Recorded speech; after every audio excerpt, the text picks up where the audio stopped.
Before we start, I just want to say that I think participatory AI and community AI are phrases that are thrown around a lot currently. But I think what it actually looks like is the three people that are joining me on this panel. I admire them a lot and I learn from them every day. So I really hope that you will as well, as much as I do during the next hour and a half. So I'm pleased to introduce Mark Irura, who is the strategy expert for linguistics diversity in AI at the UNDP Digital AI and Innovation Hub, working in Nairobi. Angela Oduor Lungati, who is the executive director of Ushahidi, and Tala Batista, who is a peacebuilding scholar and practitioner working at the indigenous Kilinga State University. We're going to move through three sets of questions. The first will look at what data governance looks like when it begins from community authority, rather than attempting to adapt it in later phases, which is, as you may know, often the way in which data governance is sometimes adopted. Then we'll look at what actually holds that authority, that control, in places when funding can shift or the political weather can change. And finally, we'll close by looking at who's missing from these conversations and how can we give them a seat at the table of decision makers.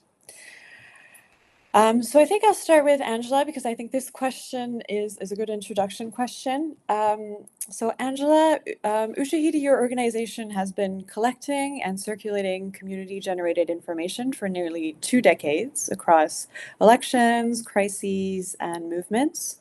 From where you sit, how has the meaning of community data shifted in the AI era? What's at stake that wasn't at stake, say, 10 years ago? Thanks, Maureen, and thanks for the invitation to be a part of this conversation. So that's a very interesting question. I think for most of Ushahidi's history, that term community data was understood primarily through the lens of source, like where it came from, who generated it, what event or crisis it documented. I think the value was really focused on the act of collection itself, and this idea of ordinary citizens really making sure that the lived experiences weren't being missed or ignored. But when you now look at the AI era, I think that meaning is, or at least has shifted fundamentally toward ownership. And I think that matters because of the role that data plays today in shaping the decisions that AI systems make about these people and these communities. A few months ago, I think it was sometime in October, I had the opportunity to be a part of Dr. Joy Bolamwini's Coded Bias World Stop Tour in Nairobi, which Ushahidi partnered on. We co-hosted the event. And during that conversation, she said something that has really stayed with me all through, that data is destiny. You'll hear people talk about how data is the new oil or the new currency. And I find that framing that Dr. Joy shared to be so compelling because it's also something that I'm exploring right now with the Institute for Ethics in AI at Oxford. In a world where data is increasingly being used to train systems that make decisions about us, could be things like who's getting a loan, who's getting flagged at a border, who gets seen and who gets erased. Then the question is no longer just who contributed to this data, but who gets to shape the destiny that it produces. So I think that's probably what's at stake now that wasn't there before. A decade ago, we were more worried about making sure that these community voices were being captured and then being surfaced and heard. But today we have to worry about whether those voices, once only captured as data, are being extracted and being used in ways that communities never consented to or may never even benefit from. So yeah, I think it's really about how we ensure that these local communities are represented in AI systems while making sure that they have real agency over how that data is being used. So we are protecting them from extractivism. That's a big challenge today. Thank you, Angela. I love that. Data is destiny. That's such a beautiful way to put it. Tala, you work as a practitioner scholar in your own community in Kilinga, where an AI ordinance is being built based on customary values and along with a data collaborative of Indigenous Kilinga knowledge.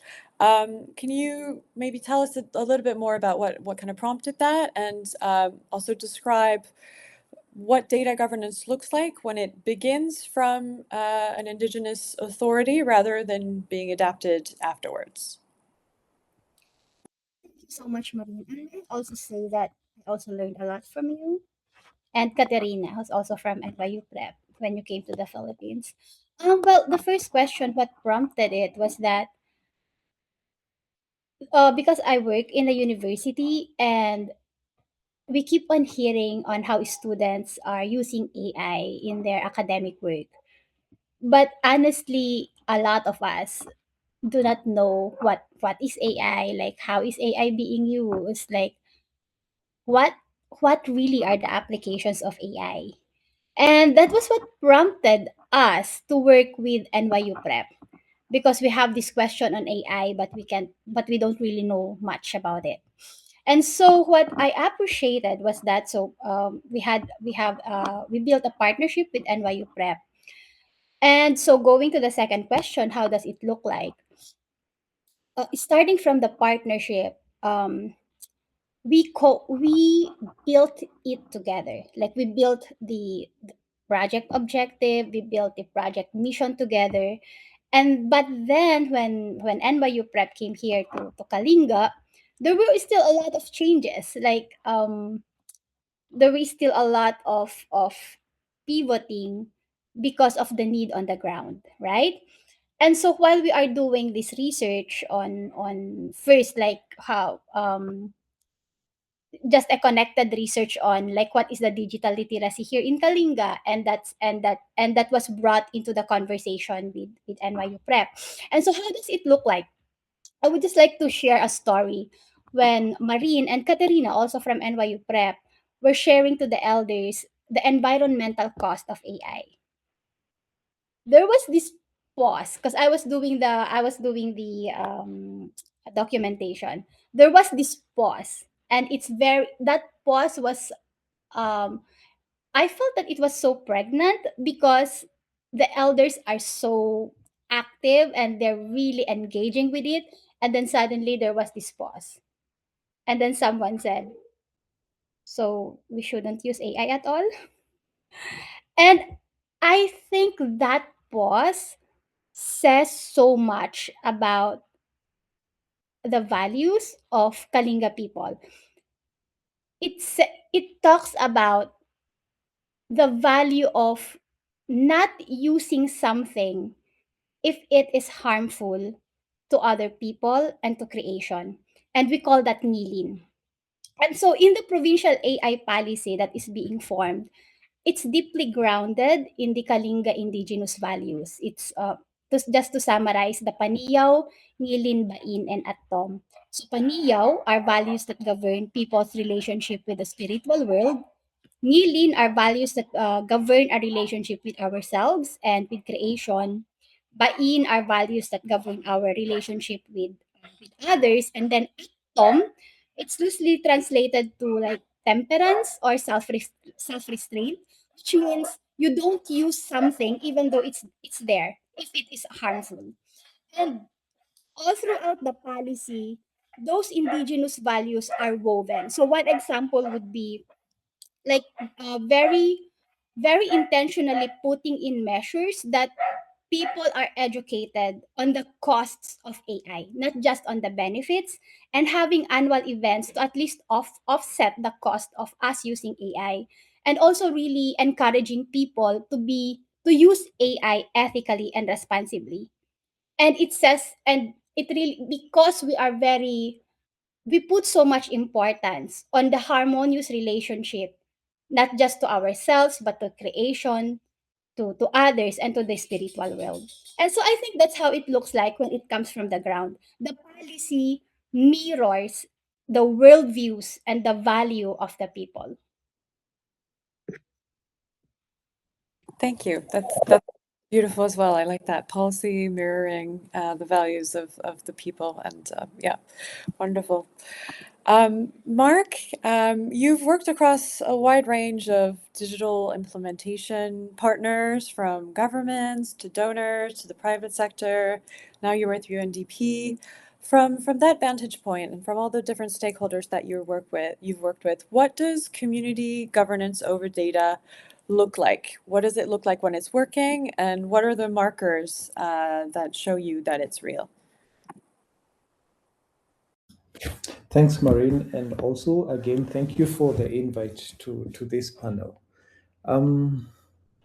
So I think mostly how it's been constructed has been like two aspects: the right to know, and the right to know a lot of times in this context, when you're thinking about communities and their right to exact control over their data, a lot of it is consent, whether it's research, whether we are doing M&E. In the context of language and language AI, it's data collection. Do I consent to be used? Do I consent for the data to be used? But another aspect has also been, or which is emerging, and which is not really kind of captured or reflected in how this can be done in terms of exerting control, is the right to say no. So, for example, I can say I want data to be collected. I consent to my data to be recorded. I may not consent to it to be published. I might consent to it to be published, but I may not consent to it to be used to build a model, for example. And how do I exert my right to say no?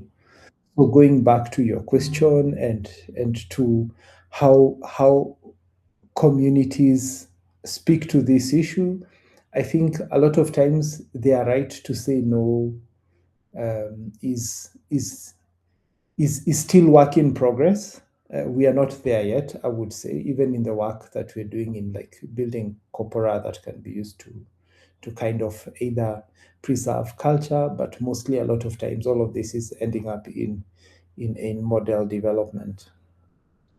I think there are a couple of thoughts in terms of like practical evidence of people trying to give community a framework or a tool or a way in which they can say no. So the first one is there's a data set that was created by Maseno University with oversight from Strathmore's Center for Intellectual Property and Technology Law, CPIT. It's a DONAM dataset. It's available on the Mozilla Data Collective, and it applies the Noodle license. So before data was collected, like there was training on IP, and there was discussion with the holders of the data and the people who contributed, and they aligned their own interests and values with what they wanted to see reflected in this data set once it was collected. So the point there is, before we start the data collection, what is there for the community to understand about IP, about how the data is going to be used, and about what is at stake with this, okay? And it's also with an understanding, I know this comes up a lot, like you can't really own language, right? But you are the speaker of a language, and research or literature, even as far back as the 70s, talks about custodianship. So you're the current custodian over the language. I think the second thing which I've mentioned in passing is like a layered consent architecture. A layered consent architecture means I can choose to say no at different stages. And what does that mean? Technically, it's difficult to implement, but one of the things that we will see us have a good marker of community authority over data is they can choose to withdraw that consent over certain use cases or certain uses over the data that they have contributed, knowing still well that their contribution to this data set is very important, especially at this stage where we are not just using this for AI, but also for cultural preservation. I think I'll add just one more. marker that I think that can be useful is reciprocity. So I'm a researcher, I'm doing my PhD, but the speaker and the contributor of the language or the cultural expression, which I might be a speaker, I might be able to speak Swahili, but I do not kind of know the true meaning. So there's this person who understands what this means. How is there reciprocity in my engagement with them? Yes, I will publish a paper. So what is in it for them? And what is in it for them might or might not be economic. It could be in the form of tools and access to tools that are developed from the research that I come up with. But the point is, like, there needs to be from the start, before data collection, this kind of engagements with the people from whom we'll collect the data or the data subject. So maybe I'll cap it there. Yeah, thanks. Thank you, Mark. That's really interesting. Maybe a follow-up question, because I know you worked on the national AI strategy for Kenya. So I was just wondering, how do you think national policy can protect community language data? Thanks for that question. I think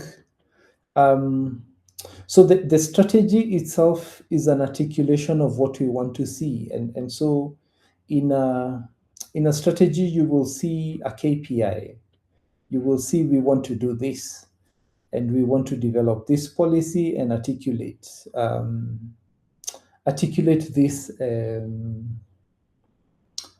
this body or this institution that is going to be responsible for a certain function. I'll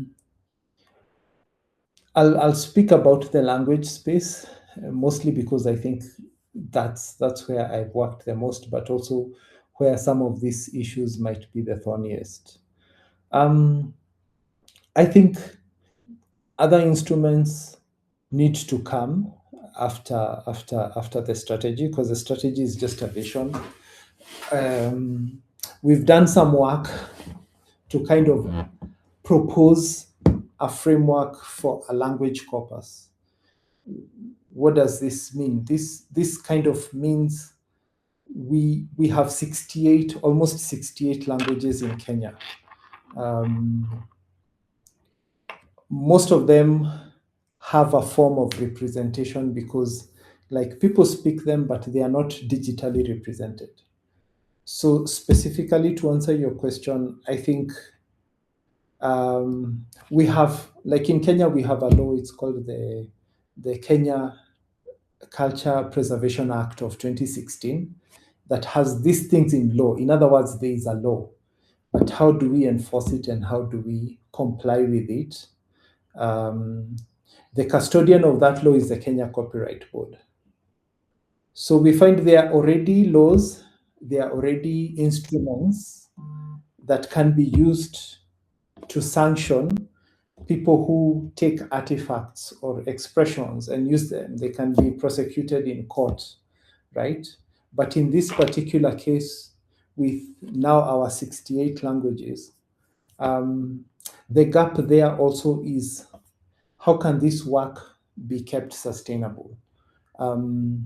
I think for this to happen, like, government has to show some sort of leadership, but not from the point of like just viewing it as an economic lens, but also like use taxpayers' money. That is the leadership that I think needs to be there to encourage the functions of the state that either are supposed to enforce, because like in a free market, like, some people are bound not to operate by the values that we have, so that then there's compliance checks and there's messaging out there, especially to the people or the data subjects or the communities who are contributing the language data, so that they know the recourses, but they also know the rights that they have under the law. but the law might not necessarily just be the main instrument to try and architect, like we can enforce. We certainly need to have a conversation, because the research community, the startup community, the government itself, like they kind of have to work together, and that is what this Kenya language corpus framework tries to propose. Like, how do we govern and operate in this space without maybe stepping on each other's toes? Yeah, it will soon be published. Yeah, thanks. Awesome. We're looking forward to learning more, and yeah. Community authority over data often holds if there's something holding it, I think, if as we kind of see through projects. Sometimes that's a law, sometimes that's a contract, sometimes it's a funding opportunity, sometimes it's an infrastructure choice. I know we, for example, work a lot with Mozilla. Angela, I know your organization has hosted a lot of projects and platform, and your mission has always been centered around, community ownership of the data. How has Ushahidi built its own structure to protect community authority, even when the funding landscape potentially changes or the political environment? Thanks, Maureen. I think agency is something that we've kind of tried to bake into the design from the very beginning, so that it's not an afterthought. It's really something that's foundational. So, I mean, first, the tool's open source. That means that anyone can take it, adapt it, and deploy it to their own context without needing our permission. You just go ahead and do that. So they're not locked on our platform or dependent on our continued existence to use the technology necessarily. But the second part, which is critical, is the fact that we don't own the data that is collected on Ushahidi's platforms. Our terms of service are very explicit on this, as well as our community guidance. We claim no ownership rights in user consent, and the deployers and the communities that use the platform own that data. And historically, many of our deployers have made use of open licenses like Creative Commons to determine how their data can be shared and reused. And of course, in this new age, we're also having to really rethink and reconsider what governance models need to be applied and provide guidance around that, which we're also hoping to share a little bit more on within the next couple of months once I'm done with my fellowship.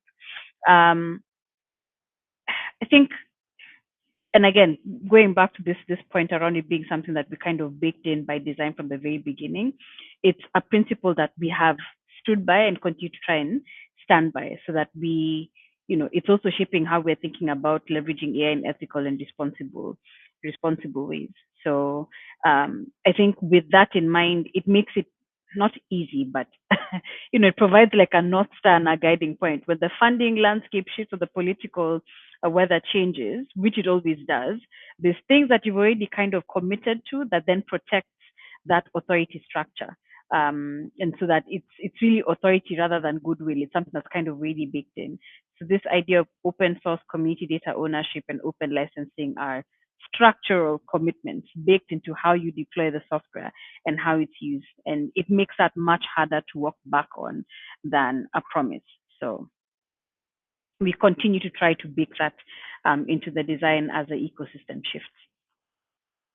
Thank you, Angela. That's great. And Angela, Ushahidi is an organization, that's doing such commendable work in that field. And I guess maybe a short follow-up that I have is, has there ever been a moment where that cost you something? Maybe a funder or a partner? I know it's so imbued in the mission of the organization in every project that you do. That's a very tricky question. I will say, I wouldn't say that we've lost anything, and that's purely because it's been an informed choice on our part. Yes, there are, if anything, whenever you talk to everyone about the challenges of being a technology nonprofit that's working on data, guys are like, that's like a money pot. And we're like, no, it's not. we have to deal with this responsibly because we have a responsibility to protect the vulnerable communities that use our platform. If there's one thing that we are really trying to do is show that you can leverage AI in very different ways from what the world is seeing today, and that it can be done responsibly and ethically. And that's meant that there have been times that we will evaluate a potential partnership and choose to walk away from it and be okay with the fact that we walked away from it. So that's why I say I don't think we've lost, because it is us intentionally saying this is not for us. That makes a lot of sense. Thank you. Tala, moving to you. So you told us a bit about this Kalinga Ordinance, which is a law, and I think it's one of the first examples of community indigenous authority being written into a binding law. Can you tell us a bit more about what it will take to get there exactly, and what are you hoping for next steps? So we have a draft now, but before we arrived at a draft, it was a very long. Like, I mean, it's it, it's not a quick paper that that just came out from out of the blue, right? So it came out from many formal and informal conversations with stakeholders, with elders. It's in very close coordination with the Office of the Indigenous Peoples Mandatory Representative in the province, um, Mike Sugiyaw. Like he really helped us a lot, and he owns also this I don't want to call it program, but this policy. Like, he really saw how it can help and how it can support the aspirations of the Kalinga indigenous peoples. And so how will it take to get there? So this next month, it will be filed in the provincial executive legislative body. And then, of course, it would need a lot of information dissemination, and just a lot of conversations with more and deeper conversations with stakeholders, like the National Commission on Indigenous Peoples, other higher education institutions, and a lot of capacity building for especially for the young people, not just for the young people actually, but for other members of the Kalinga. Ili is a tribe, but we don't have but tribe is not in our language, so I will use the word ili. So a lot of information dissemination for the members of our ili, and to really help people understand in layman's term what is AI, how is AI impacting our lives, how is the use of AI, our use of AI, impacting the lives of other people, because that is very important. And I don't think that's talked about enough. Like, we talk about AI like a tool, and it's a tool, but it's also our advocacy to keep on reminding people that as we use AI, there are other communities that are hosting data centers, that are using water, that maybe other indigenous peoples are displaced. And I think that's very crucial, especially for us indigenous peoples. So yeah, so I think that's the next steps that we are doing. Thanks, Tala. Just a quick follow-up. Maybe you can tell us a bit more. Once the law is passed, what does the next morning in the Kalinga province look like? Once the law is passed, we actually even as the law is being passed, we are actually building the digital data collaborative, and it's really out of the aspirations of Kalinga people. People here keep on saying that we hope that we can have a safe digital space where Kalinga indigenous knowledge systems and practices can be put in, where we, the Kalinga people, have ownership on the data, management on the data, and also like the sovereignty on data use. So yeah, the moment that law is passed, then that law also supports this digital data collaborative. And there are also like other conversation or other indigenous peoples telling us that, can you also include us in that. And of course, because of the Philippine law, we cannot do that. They can do it on their own, but I think that's also the next steps, that maybe these other indigenous communities who are interested can also make their own policies. That's very exciting. Thank you for sharing that. I think now we can move to the last question that I have for this group, which is around who is not in the room. I know this community gathers a certain set of people, and the current conversations happening right now around AI governance gather usually another set of people. So to close this, maybe we can talk about who's missing from these conversations and what it would take to kind of shift the tables and bring these people into the rooms of decision makers. Who would like to start? Angela, maybe? Oh, the bane of having a name that starts with A. I mean, it's everyone we've been talking about while we've been on this call. Local communities really just need to be at the heart of these conversations. They're the ones who are generating this data that AI systems are being trained on, be that intentionally or not. And far too often we are we're talking about them rather than talking with them, but allowing them to speak and us truly hearing them. They're showing up in rooms as case studies, data points, evidence of impact, but not as decision makers. So for me, I think shifting that means more than just inviting them to a panel. It means really redesigning who holds power in that data governance. They should be able to determine what data they share, under what conditions, how that data gets used downstream. I think it goes back to the point that Mark was making earlier. When the data is collected for a particular purpose, then being able to determine how it will get reused, and most importantly, being able to enforce that decision, right? The enforceability is also a really big piece of all of this. So having a consent framework that only exists on paper, or a data governance model that communities actually can't invoke when their data is being misused, that isn't governance, it's theater. We need to walk away from that. So for me, I think it's just that we need to redistribute power. Yes, of course, there's a role that regulation and both at a national and regional level can play, but regulation alone will close the gap. So we need to figure out how we combine what's happening at the policy level, but then bringing that together with these community governance models and then integrating them into the technical infrastructure itself. Yeah. Awesome, thank you. Mark? Yeah, maybe just to add to that, like those are the people who need to be in the room who are missing. Like we are all there, myself included, but their voice needs to be enhanced to be able to make decisions. And I think a lot of the people whom you meet who are involved in this work, they care about the culture.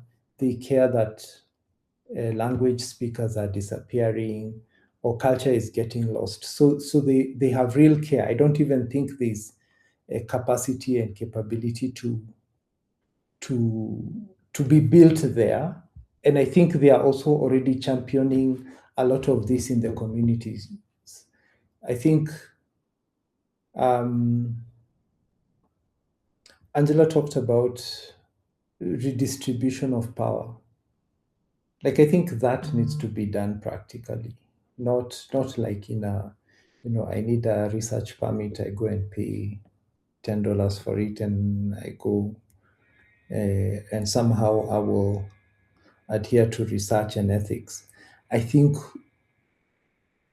like really practically and technically, not just legal, but even in the, let me call it the ICT infrastructure that is used to preserve and collect and to curate and to do some of these things, we need a practical way in which to enforce some of the things that we are talking about.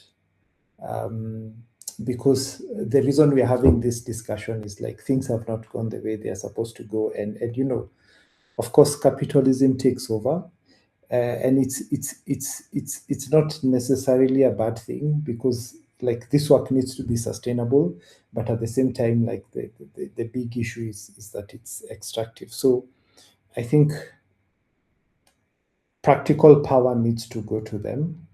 And another one of the other ways could be like, if there's something to do with governance, then we give more seats to the community members. So if say I know, like in Kenya, for example, the way the Protections Act, it anchors this to the county government, and within the county government we have a Department of Culture.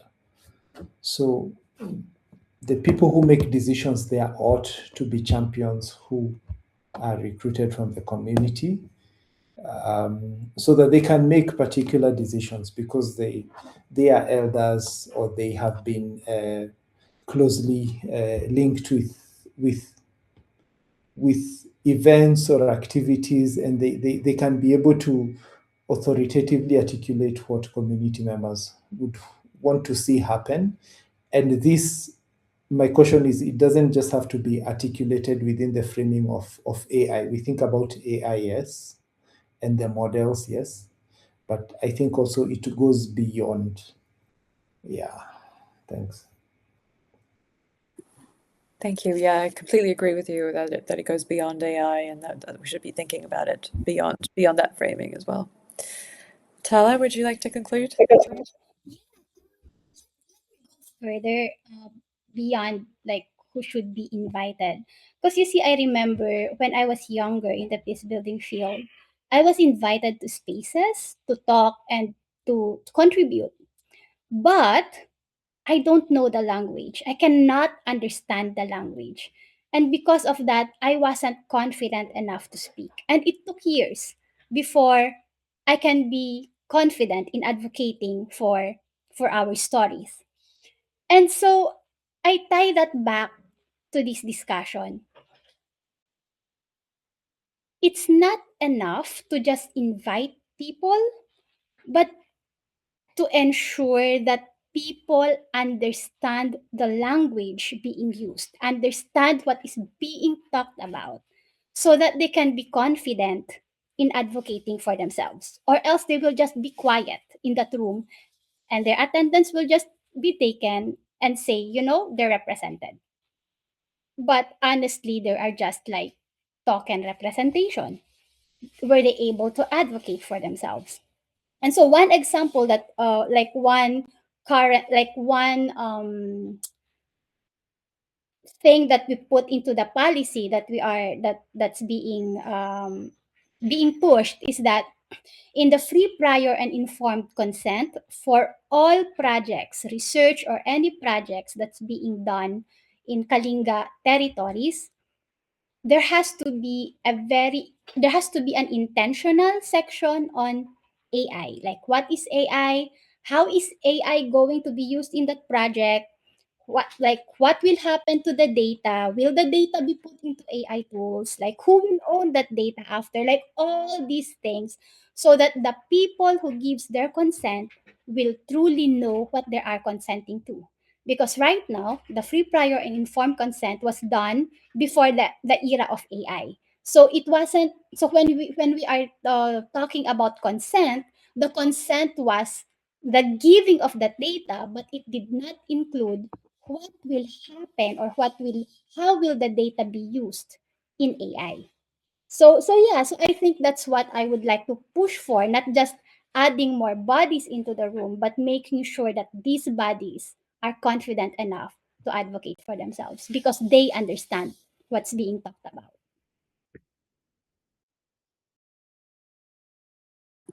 Thank you, Tala. I think those are great concluding words. Mary, I think we can open it up to questions. Yes, thank you very much for this inspiring discussion so far. We have two questions in the chat, and the first one also refers to what we just heard in the end about what do communities need to know before they can actually participate and consent to the data use and AI systems. So specifically, Erika Rabe asked, are we doing enough to inform people about what they are consenting to? Maybe could you elaborate a bit more on this topic, one of you? And what also is necessary, and how do we navigate information gaps? Because people need to know about how the data is used and the AI systems are used, but at the same time they're also not experts. So how do we navigate this tension?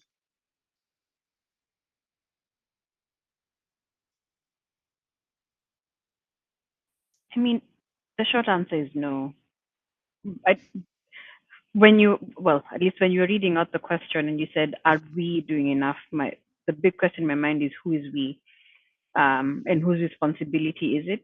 I know that there's a lot of, as civil society and as people who are building technology for good and advocates for responsible and ethical AI, there's a lot on our shoulders to try and get people to understand. But in many ways, that also feels like it is responsive and reactive to what is happening within the wider ecosystem. Like, at what point do we also put or mandate a responsibility on the part of people building technology tools to explain the details of what are in the terms and conditions, rather than giving people 5 pages of fine print and then adding a very big check mark at the bottom, asking them to then, give whatever they're giving to get access to what might also be extremely valuable services for them. So, short answer for me is no, we are not doing nearly enough. I think even we are still grappling with understanding to what extent is the data that's being collected being used. There's still a lot of questions around transparency of what data is being used to train models out here. And yeah, more needs to be done. I know that there's a bit of work. Yes, there's organizations that are, doing the most to develop principles, do education, but it's not nearly enough. And I think we need support, both from a policy level and putting a bit more responsibility on the ones building the tools to be clearer and mandating it. Thank you, Angela. Tala, did you want to add anything? Because I think this ties back a little bit as well to what you were saying about the Kalinga Council of Elders and how they reacted when they learned about the environmental impact of AI, which they didn't know about. And I think a lot of the issue around consent is also around information and getting the right information. Yeah, I mean, I totally agree with Angela. Are we doing enough? We, including me, absolutely not, because I myself is still learning, right? But even as I learn, then we share what we know, and we share the little that we know. And I think when we say we, it's not just individual, it's also structural. And so that's what the policy is trying to address, that there will really be intentional information capacity building, information dissemination on how AI is being used to mine data from our ELI. And I think with the limited experience, like just 1 year, we're just doing this for a year, I'm sharing what we know about AI to people. When we talk about the environmental cost of AI and how their data is being used as training tool for AI, it's always a shock to people. That was also a shock to me. So that's why I'm trying to tell as many people as we can. And yeah, like when at least with the people that we've talked to, they're also excited to share to others. Like, I'm going to tell that to my colleagues, or I'm going to tell that, like the last one that we had, the validation with other indigenous peoples mandatory representatives down to the barangay level, that's the smallest unit of government in our country. um they were really very supportive in sharing the information about AI. So Yeah, and so at this point, I can see that yes, we are not doing enough, and also yes, I have so much hope because at least the people that we've engaged with, they are very open to also sharing what they know to other people, and also of course with the policy that it's not just going to be individual work, but it's going to be hopefully when it passes, it's going to be structural and institutional.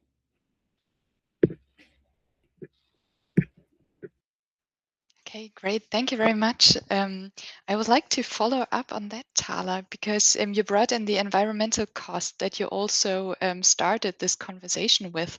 I personally have a follow-up question, and then I'm coming to Julius' question in the chat. You said in the beginning that there was a pause of your people after having heard about the environmental costs of AI, and also the intuition to not use it if it can do harm at some point. How did you navigate these concerns?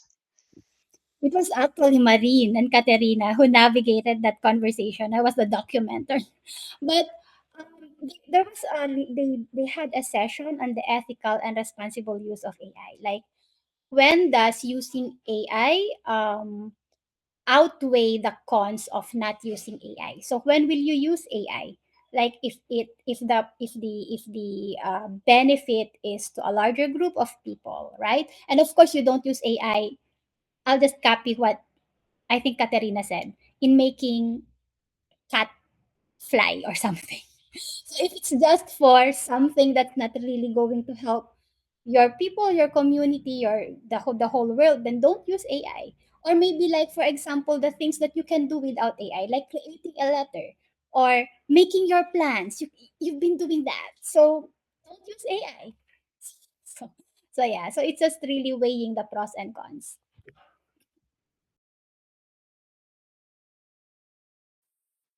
Just to add maybe a little bit of context as well, Mary, to your question, the Kalinga have been very, very focused on environmental protection for centuries, and so there's a lot of conscience around mining, which is happening already in the Philippines to create, AI parts, but also water. Water is something that's very dear and important to the Kalinga. So that's why all these conversations had that context.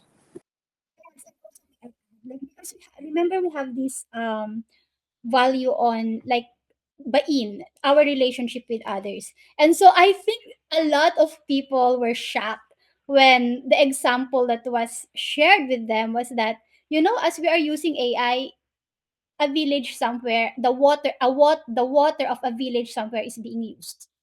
And so that connection even with an unknown village is really strong because like I said, we have that value of interconnection. And just like what Marine said, the Kalinga people really fought against the construction of supposedly the biggest dam in Asia and also the biggest logging company. So our ancestors fought hard to keep or to honor the environment, and for us land is life.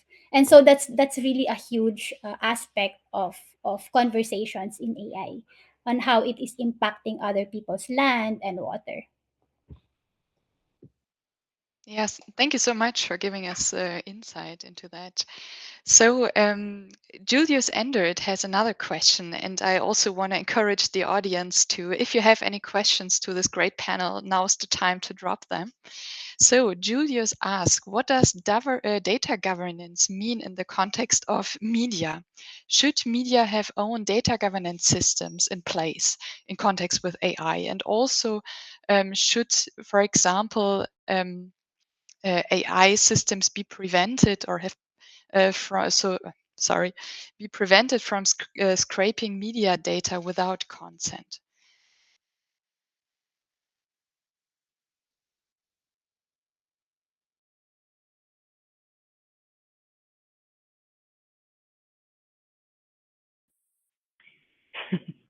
I mean, at least for me, I I think that data governance is probably the same across the board, but of course with room for contextualization, and it is really because of you have to keep in mind what the risks are on different populations and things like that. So, like in the case of media and in the case of the creative industry, you're looking at licensing probably as the main thing. So there is room to think about the contextualization of where data is being generated, what it's being used for, who are the ones who are creating it, and what governance models already exist in there.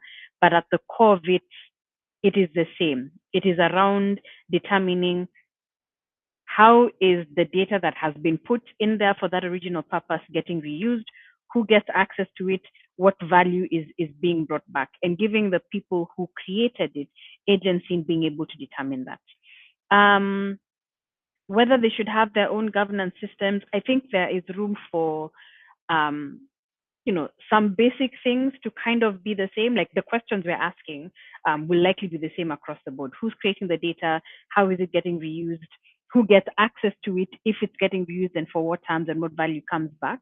But the mechanisms of enforcement might be different. Like in the case of media, I don't know if the community governance models we were talking about here will probably be the same, but maybe there'll be a different shape and form of it. But I don't think that they are necessarily mutually exclusive.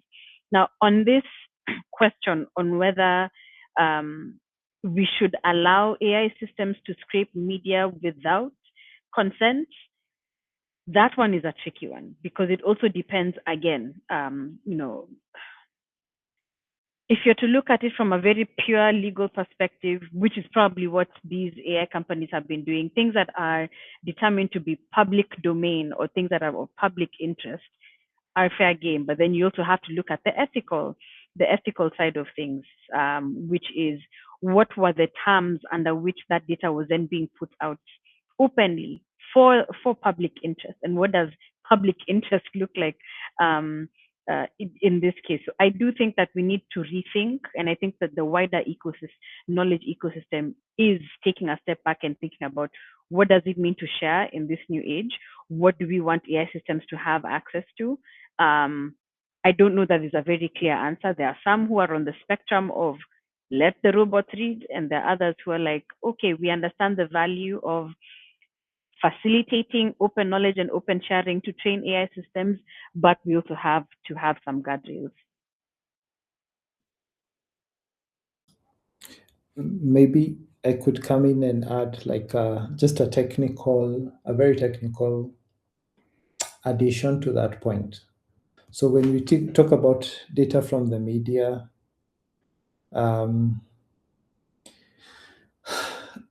research and academic papers show that sometimes that can, especially for low resource languages, let me speak about low resource languages, they can be an illusion of representation, because it might not necessarily be how people speak.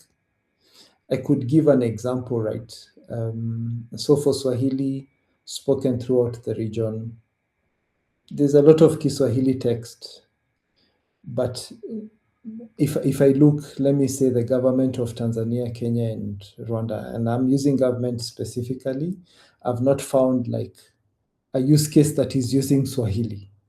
But we have a lot of Swahili speakers, and we have a lot of digitized Swahili data. So just because we have that data doesn't translate to a product or a service or a public service that people can use.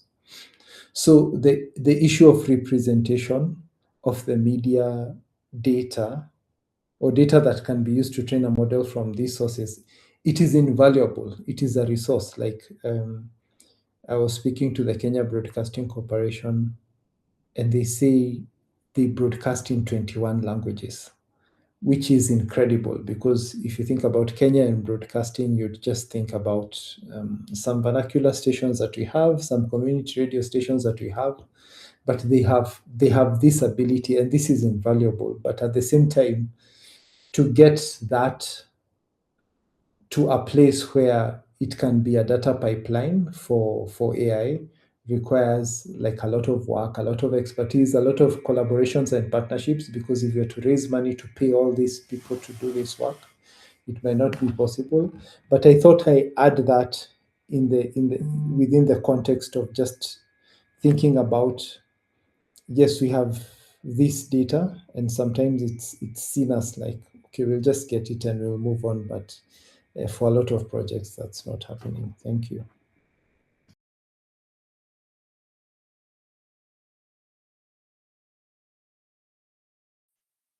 Okay, thank you for elaborating on this question. There is another one in the chat by Christian Ziregi, and it's actually quite long. So, Christian, would you mind maybe unmuting yourself and asking this question in your own words?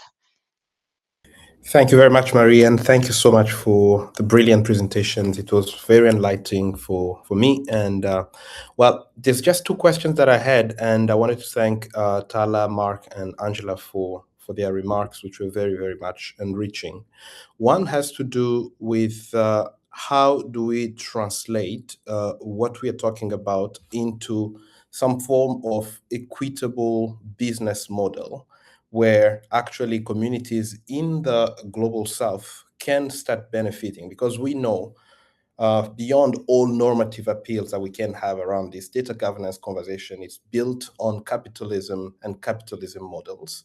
So at the end of the day, it's all going to be about who has more power to make the most of the business. That's why we're having these jargons like, data is destiny, data is the new oil, data is currency. So we're really actually affirming the very premises of capitalism.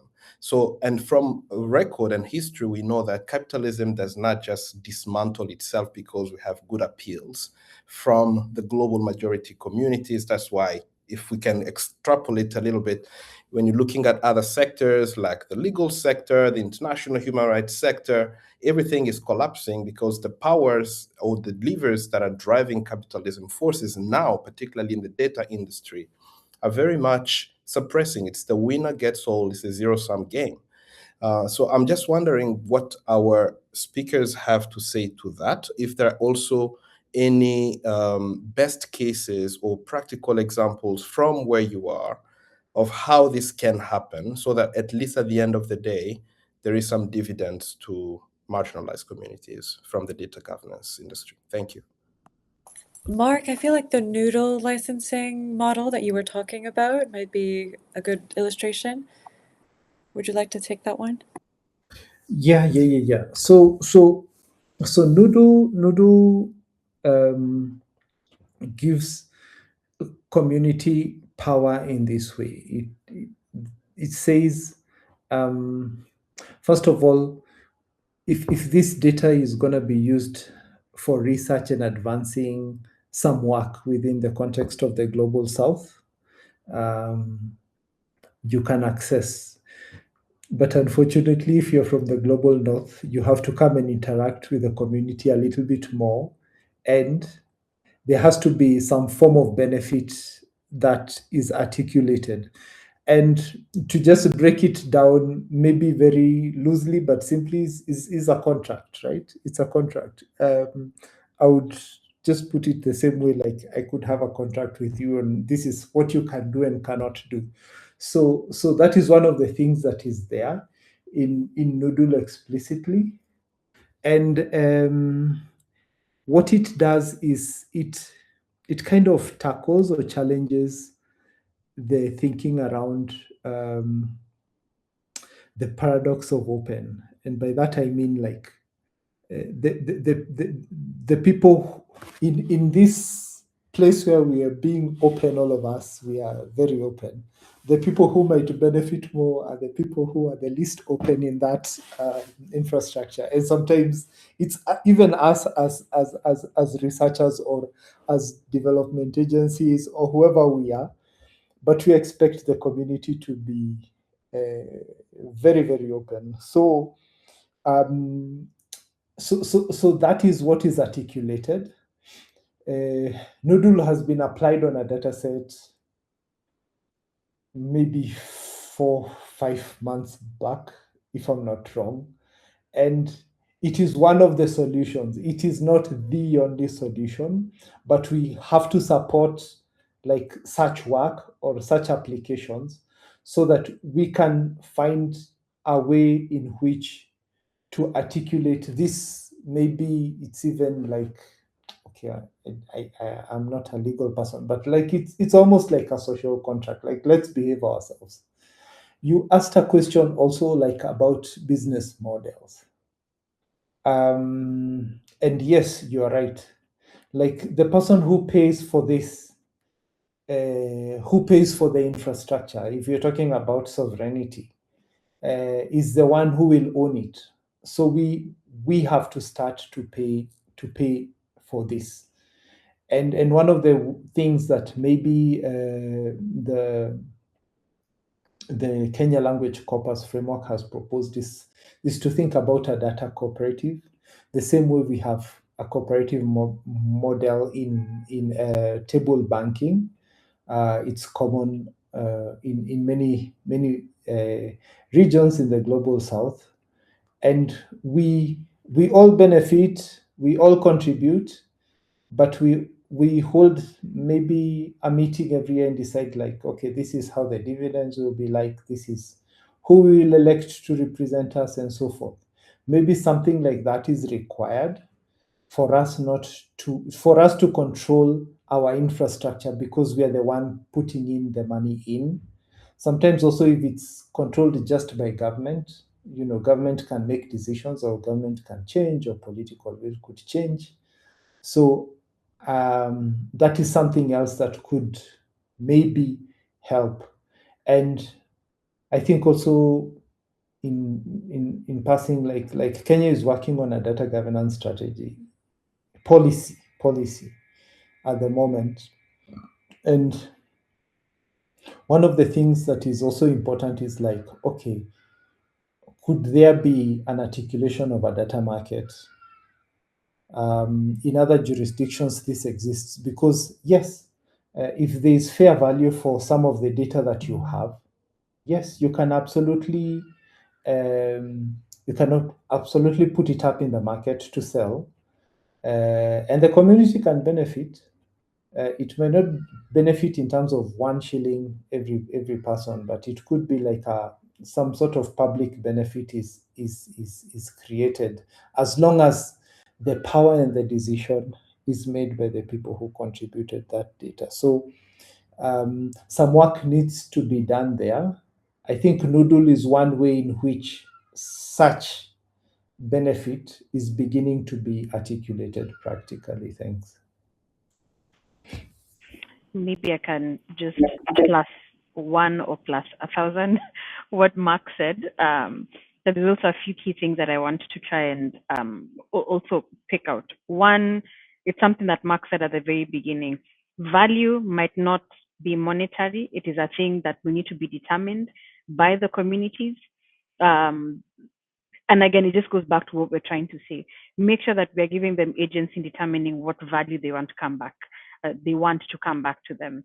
Is it accessing the services for free or something else? But yes, that is definitely a thought in mind. I don't think that we are oblivious to the very capitalistic, the capitalist models and how they're being extractive. If anything, that perspective is probably what's driving a lot of us advocating in this space.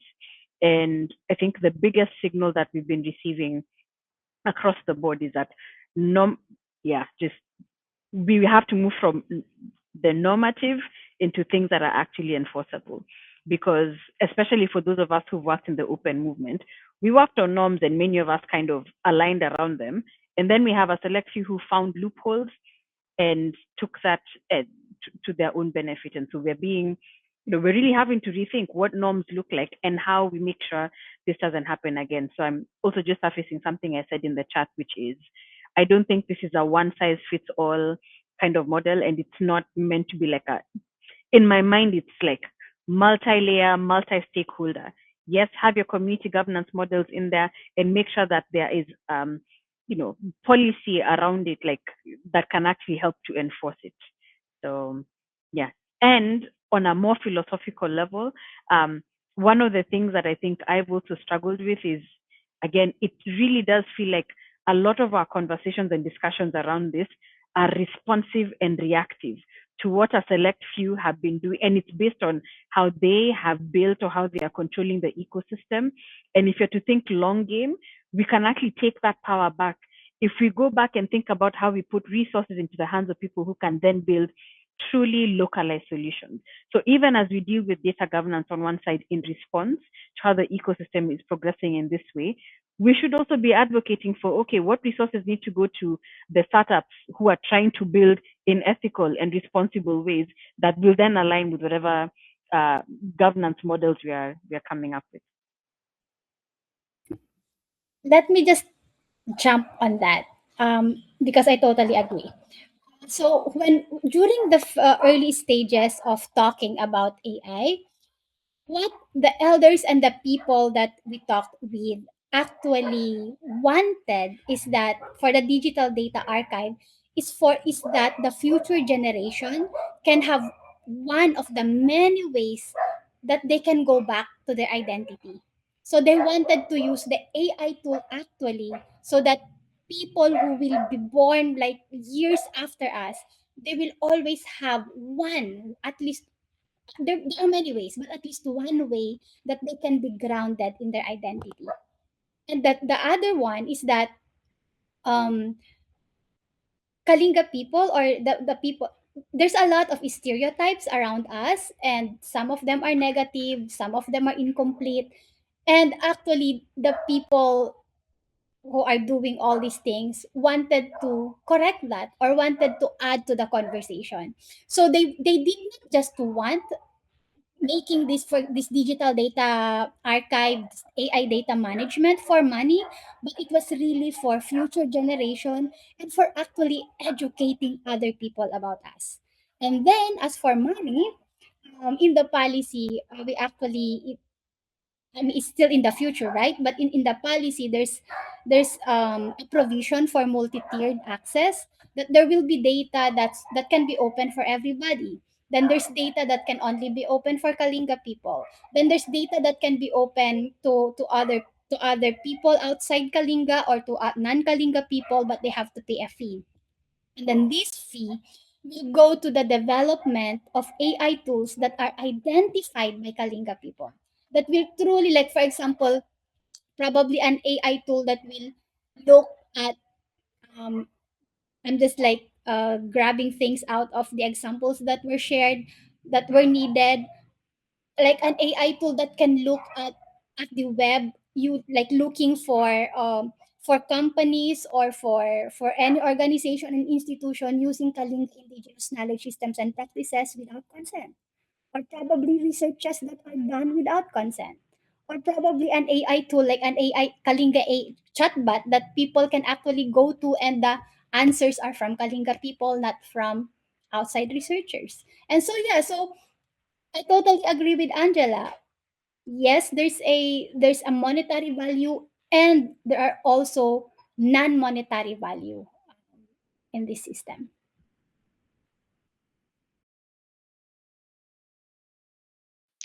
Great, thank you. There's a question in the chat actually to Angela, but maybe also to the others, on this tension about contextuality. Like, how do you navigate the tension if funders want to scale, but the realities are so local and contextualized? That is also such a hard question, which also takes me back to it's almost like the ideal. I think that points to a fundamental problem with the funding ecosystem, in the sense that it is not locally led, and it's more about the power dynamics of who has the money trying to control the outcomes in situations where it really can't, it really isn't. And I think what you will find is that with funders who are progressive, who are willing to understand that they have the resources and people on the ground will have the context and will have the patience to see how that would progress. Yeah, I struggle.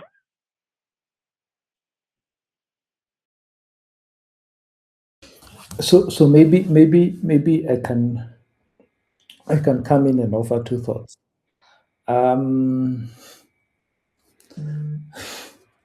We have a use case we always milk which is M-Pesa in Kenya. So mobile money was not a thing until it was a thing, and until people saw it, and it became a thing.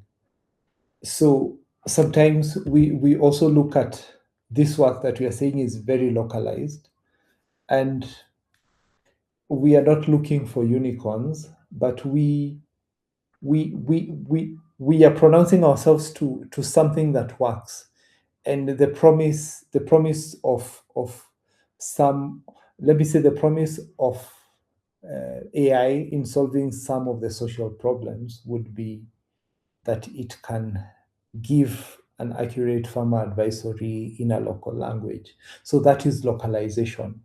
Right now, an investment banker would think about this in terms of a particular narrow theme. And even when mobile money was put under that lens, the investment bankers never invested in it. The money came from elsewhere. So I think in doing this work, first of all, people take a lot of time to build trust with the community so that they can explain, we are building a highway. This highway, we're not even sure where it's going, but it might benefit all of us. And they cannot see it, and they don't understand math with this technical jargon. And it takes time.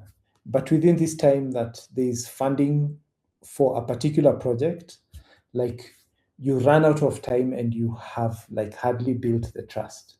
So the funding cycles are so limited for this kind of work, and they are restricted to particular areas of interest that might not even involve trust building. They might not even involve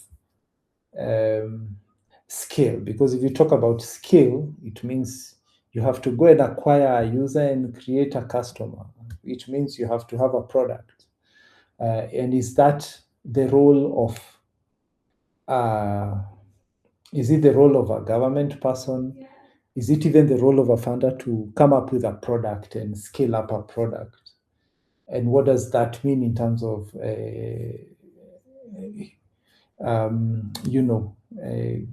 customer experience, HCI? I think like when you're building a product and you want it to be responsive to the customer's needs. I've forgotten the point, the term. But what I'm driving at is we think about skill, and we have to show results, because like when you're funded, especially by taxpayers, even the funding that comes from funders, like we have to show results. But I would also say, like, we have to think of it as a longer term engagement that would lead to results, surely, but as opposed to like I want you to get me 10,000 users in X amount of time, or I want you to scale up to these geographies, and we will get there. But I think the people who are doing that hard work, the startups that are doing that difficult work, like they are really constrained to meet those obligations and just figure out their own operations and still deliver on a product. Yeah.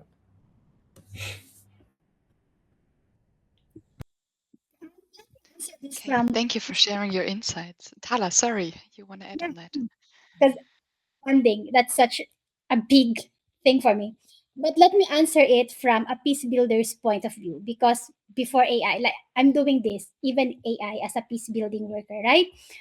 When funding starts to pressure me or pressure us, the organizations I work with, to do things that are not aligned with the local people, with the community's vision for themselves, then we say no to that funding. We turn back, because we are not working for funding. We are working here for peace, for the people, for the community, right? And so when funding says do this and the people are not aligned with it, don't get that funding. And that can mean taking the public transportation to go to the communities, being hosted by the people instead of staying in hotels, letting people feed us instead of us bringing people to the hotels. And so, like, the small decisions small everyday decisions that will impact you as the peace building worker. So don't accept that funding. Yeah, very clear words also to say no in case it doesn't fit. You have a great transition to the next question by Caitlin, actually, because you said you're a peace builder. So Caitlin would like to ask Marine especially, what is peace and AI? Like, what is this title about peace and AI? And maybe in the same regard, can you identify the greatest common challenges across all of these systems? Yeah, sure. Yeah, I understand the question, and sometimes people are a bit unclear as to why there's the word peace and AI. It's not two words that you often hear together. But the research center that I'm a part of is a peace building center, and so we believe that violence is not only just direct violence. A lot of violence is structural. And in that sense, AI is a system that can perpetrate structural violence because of the power concentration and the power asymmetries that it enables. A lot of the power and the resources around AI are concentrated in few hands. There are patterns of extraction that we're seeing between the global north and the global majority. And so a lot of our work is in understanding these structural violences and trying to give power to some of the communities that are excluded from conversations normally.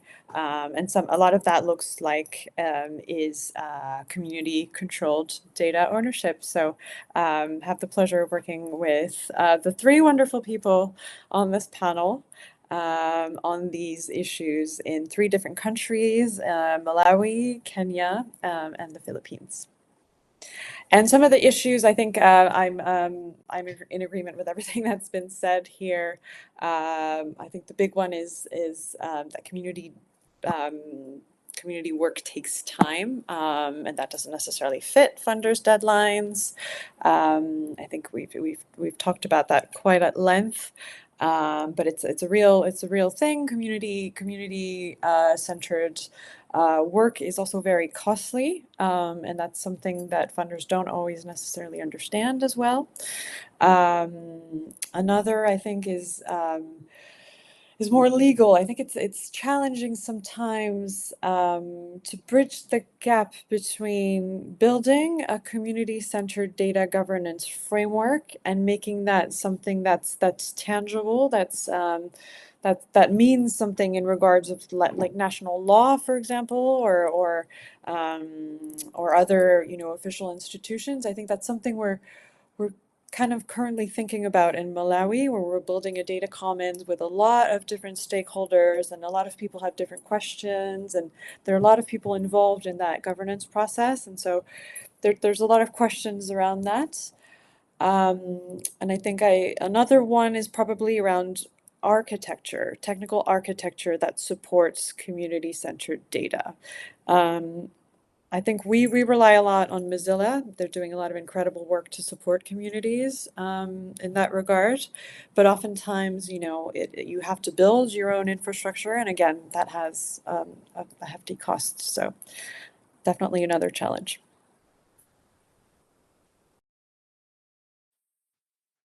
Okay, thank you.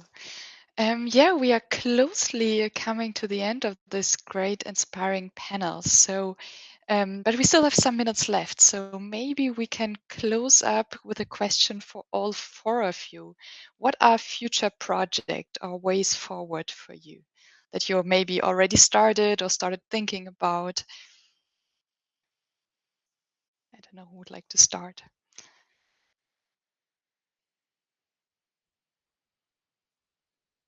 I can start. So as I as I'd signaled, just part of the work that we're doing at Ushahidi is thinking about how we responsibly and ethically open up access to 19 years worth of community intelligence that's been gathered on our platform. And so there's some active work ongoing in partnership with Oxford University's Institute for Ethics in AI, just really evaluating what governance models might work for a data commons of that sort, with learnings from the work that we're doing with NYU in Malawi as well, and exploring all the different solutions. You know, Mark mentioned Moodle. Creative Commons is also doing work just trying to evaluate how to enforce signals that people will, what they're calling preference signals, or this idea of people being able to share how they would like their creative works and data to get used. So I'm hoping to be able to share some outputs, or at least decisions around how exactly we're going to do that within the next couple of months. So this is very much an active project as we learn from different implementations while working closely with communities. Maybe I could go next. I think at UNDP we realized like there is not enough being done on like solving the problems along the ecosystem of AI, from research to data to infrastructure to policy. And we cannot all operate and be experts in all these areas. I think for once we have been forced to find ways to work together so that like we get solutions, especially those that might have a public benefit, because that is a space that we come from. And so I think maybe from this and this conversation, yes, it was about community and how important they are into the downstream tasks and uses specifically of what the data can be used to do. My thinking is like, how can we have a wider or an ecosystem thinking to tackling some of the problems, or if there's some work that I'm doing that I'm able to reach out to somebody else here, let's work together, let's collaborate. And it's not for collaboration's sake, it's because like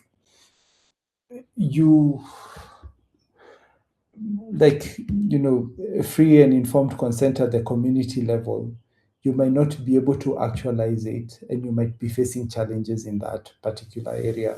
And there is a solution in another work stream that or organization that can benefit you. So yeah, that's my takeaway. Thanks. Thank you so much. Future projects. It's actually being done now.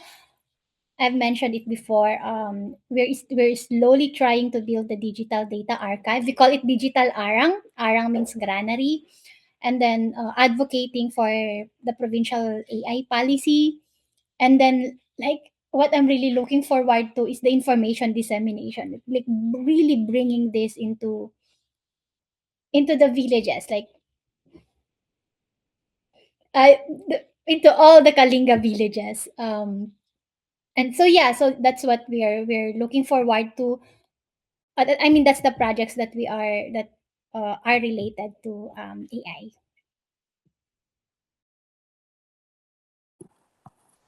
Thank you. I can go quickly because I know we don't have many more minutes. I look forward to continuing the work with Angela, Tala, and Mark on community-centered data governance that we're doing in the 3 countries that I mentioned. I'll be heading to Malawi in June, probably with Mark, to host workshops with different communities and determine exactly what that governance will look like, what licensing model we're going to be implementing.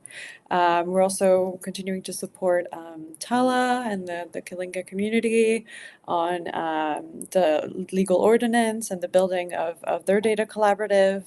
And in Kenya, we're starting a line of work with data labelers and doing advocacy and policy work with them. Yeah, perfect. Thank you so much. I think that was a beautiful way to finish this panel, which was extremely inspiring and so great to see your important work.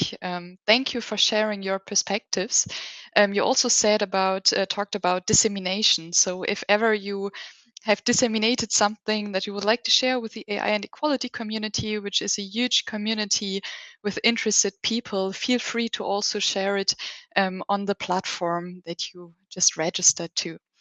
So if I would wrap up these 90 minutes, I have so many takeaway messages, but if I would break it down to maybe 3, I would say we talked a lot, or you talked a lot about consent and how key consent is, and not only to say once, yes, I'm fine with everything, but really from the beginning throughout to the end. For this, it must be educated about the project so that people really can give their informed consent. Then, Mark, you opened up these 90 minutes with talking about reciprocity. So, meaning that the people who contribute to the system also need to get something back, which can be monetary, but must not necessarily be. And lastly, my third takeaway is the role of policy in providing guidance. It can provide guidance. It's an important tool to provide guidance, but does not necessarily in itself ensure an ethical use, and frameworks must be actionable. So these would be my 3 takeaways. There have been so many more. Feel free to also share them in the live discussion on Circle throughout. And yeah, I can't thank you enough to being on this panel, to sharing about your work. This Festival of Ideas will be back in 30 minutes when we talk with the Global Center on AI Governance, which will take us to institutional decision making in the Global South, discussing questions on access to work, safety, and public services. So we are looking forward to a panel moderated by Selamavid Abdellar and expertise by Rose Nakasi, Adio Ade Dinika, and Juanita Najuko, and MC Erastus, a full panel.